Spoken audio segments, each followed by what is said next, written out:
Alright guys, TacticalRab back again today. Hope you're all doing well and enjoying your day so far. Some crazy matches to close out the first set of qualifiers of the season so far. Major one is in just a few days time. The seeding is pretty much done and dusted now. But OpTic go down to Los Angeles Thieves in a surprising series defeat the way it was going at the start. Overshadowed to some degree though by some technical gremlins coming back in. And every team in the league now thankfully has some points to their name. Very much enjoyed your thoughts in the comment section below. Hit the like button if you enjoy. Subscribe if you're new as always. I would greatly appreciate it. This just some immediate reaction from yesterday's series. Not quite the same story today, and we'll talk about some interesting topics really on this OpTic team, because when Scump doesn't pop off on the main stage every single map, things can get kind of tricky. Let's talk Vegas though. This was, to me, one of the big surprises of the day. Obviously, Minnesota were 3-0 with an asterisk. Vegas coming into this one 0-3. They go up against the Minnesota Rokkr. They take them down game one. I kind of confused what Miles and Chance were getting at here, because Miles said announcement soon directly affects me and Chance. I was thinking, okay, probably nothing crazy is going on, but just want to look at. And then he says, yeah, they'll be casting Rokkr versus Legion. So good series to cast actually, because this was the map set for it. It was, you know, Legion,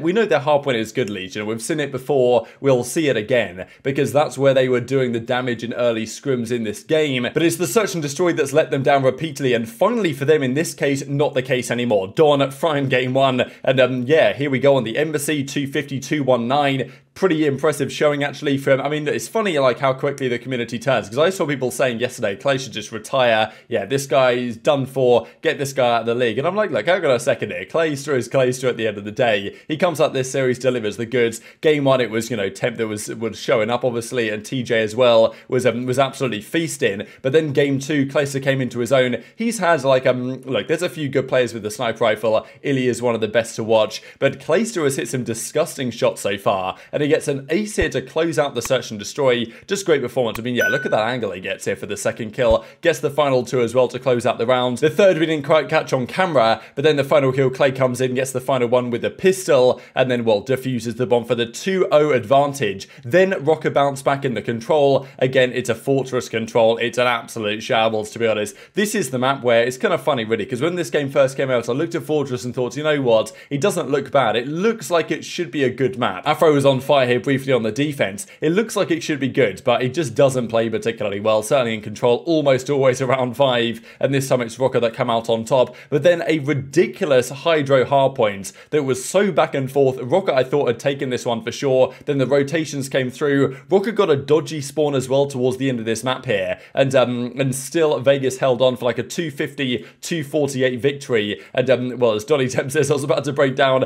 GG's, they won 3-1. So awesome to see Vegas get some life in them here. And I mean, look at the reaction here from Donny Temp on the broadcast. I thought it was hilarious. Just some of the images coming out of this one. This is another angle here, because they put up on screen 0 days since the last Las Vegas Legion win, or since the last Legion win. Like, it was over 200 days since May, since like the Prem or stage 2 or something ridiculous in Vanguard, where they got their last victory, and now finally they've done it again. So congratulations to Legion and to Vegas, getting a pretty impressive victory over a solid team in Minnesota Rokkr. Temp is ecstatic. Clayster's obviously a happy man as well, and when the SMG duo turns up, things are possible with this team. And as he says, yay, not frustrated, angry or sad today. So look, Clay's been going through the ringer. They started out so well online, early scrims, then it didn't go to plan. But look, they're 1-3. Every team gets to go into the group stages, and these groups, man, are crazy just because there's so many 2-2 teams we'll see in a second here. They managed to break a 16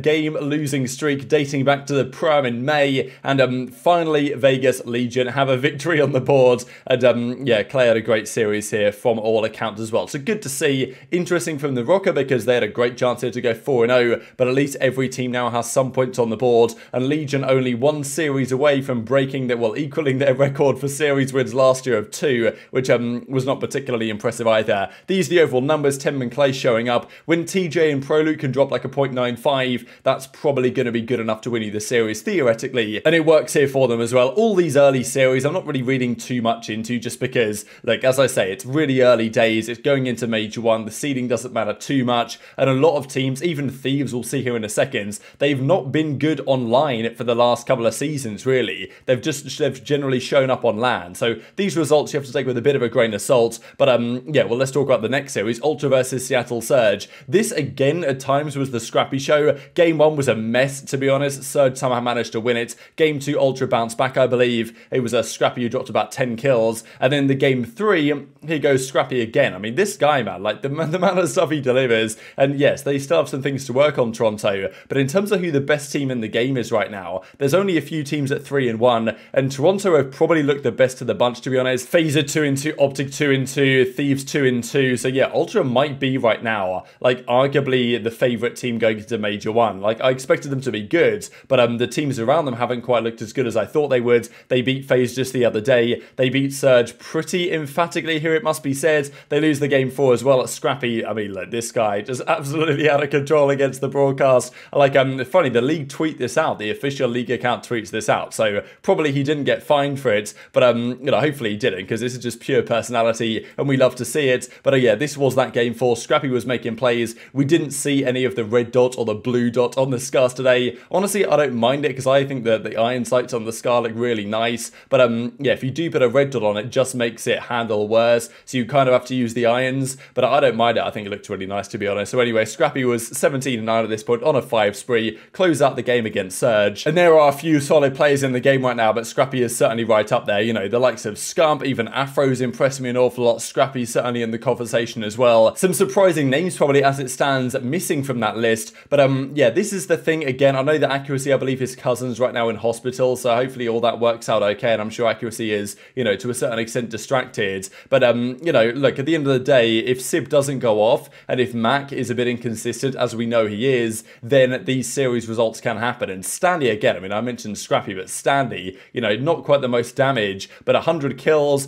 1.27 KD, Insight and Scrappy just, I mean, look, CleanX is a 0.8, but who really cares when the rest of the guys are that positive and they're winning the series pretty comfortably across the majority of the respawn. So yeah, Toronto are arguably my favourites going into Major 1 based on the way the other teams have performed. And let's dive into this OpTic series then. They clutched up Game 5 yesterday against the London Royal Ravens. This was to go 3-1 in series, would have set them up very nicely going into that major. This was the map set as well, just interesting because I know that many people have mentioned that the Embassy hardpoint for OpTic has not been looking so good lately, and it proves to be the case once again in this series. We saw last year there were plenty of issues with OpTic on certain maps. The Bacage, for example, at the end of the year wasn't exactly their specialty, and there were a few things that maybe they should have avoided that they did not, or maybe they should have made different veto decisions. It's early, of course, they're trying to figure things out, but it's just one to monitor as the season progresses. Scrappy also managed to hit 39 kills, so now there's no 40 bombs, but there's plenty of players that have hit 39 already this season. Now, Game 1 was unfortunately overshadowed by all these technical issues. I was probably going to tweet something after the matches concluded today saying, you know what, fair play to the CDL. They bounced back from that shambolic first day with the OpTic Rokkr drama, with all the delays and everything. Both the final 2 days of week 1 were really well run. This weekend was pretty well run. There was a delay yesterday, but then today, unfortunately, for the biggest series of the day, for the one with the most viewership, I'm pretty sure, OpTic versus Thieves, it was practically unwatchable, at least in terms of normal speeds. The game wasn't working properly. There were, I don't know what was going on, like right at the start of the game, 5 seconds in, it froze, and then this came up on screen, Mythic Dungeon International. Like, what even is this? I'm sure some of you guys know what this refers to, but like, how is that even possible? I think this has got to be like another Activision product, but like, what was that? This came up for like 1 frame,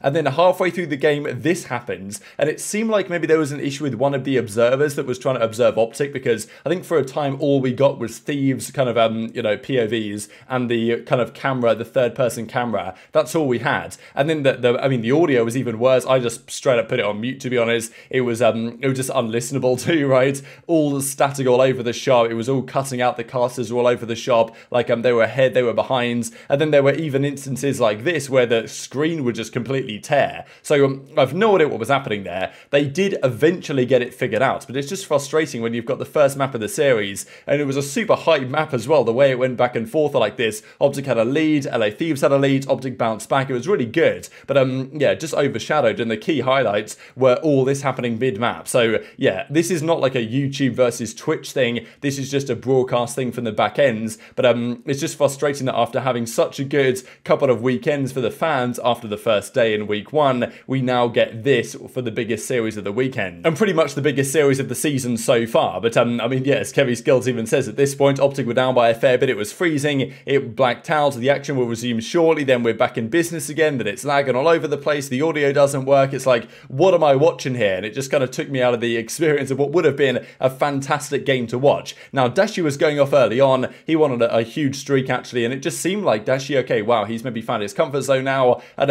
I don't know, this seemed to me like a very vintage OpTic series in many ways of what you tend to see, not all the time, but sometimes OpTic have series like this where they kind of just collapse in these moments. And Thieves are a team that always, like, they are always tipped to at least make it very competitive with OpTic. But Dashy early on was frying, then Thieves bounced back and took an advantage, and then right at the end, Scump just decided to take over the game. iLLeY had a great series as well, but Scump went huge towards the end, made the kills required, got the breakthrough, and that was enough for OpTic to take game number 1. So it does seem like, again, like Scump is kind of a key piece for this team. If Scump isn't going off, then they do tend to struggle a fair bit. Now, game 2, they should have won. This is like, again, when OpTic go up 5-3, it's always a bit suspect. And as I say, look, it's some of the early series. They're playing Thieves, the reigning world champions, but Thieves are obviously vulnerable. We've seen that over the last couple of days. But after going up 5-3, then the collapse starts to begin, and then round 11, like, they just got picked off one by one, basically. The streak comes in from Envoy, closes out the game, and Envoy, you know, Drazah, Kenny, all these players tend to play very well historically against OpTic regardless. And Envoy against his former team, as it pretty much is, like, yeah, he was the star of the series, really. Then it goes to the control, and this was the game where you've got to think OpTic should have closed it out here. Yes, they kind of threw away the search and destroy. This they'll probably think was even worse. They just about won their defenses. It was super tight. They lost a couple of their offenses, but then they got defense round 5, and it was looking pretty good. And Thieves just capped it very quickly, honestly. Like, they really didn't put too much of resistance in round 5. And I mean, look, they shouldn't probably have fallen away as easily as they did. OpTic can't quite win this offense. It goes 2-2, and then the final map of the series just goes very quickly in their favor. Like, I mean, yeah, at this point, Drazah gets 1 kill. Guess I'll just put it on the full screen here because, yeah, the OpTic guys, I'm sure, will think they should have held on to this better than they actually did. And Shotzzy gets caught, and then they all just kind of dying one by one. They stack the point, and there's really nothing that OpTic can do to get back in because, I mean, look, when you stack it, the point goes up rather quickly indeed, and this was the first offense we saw.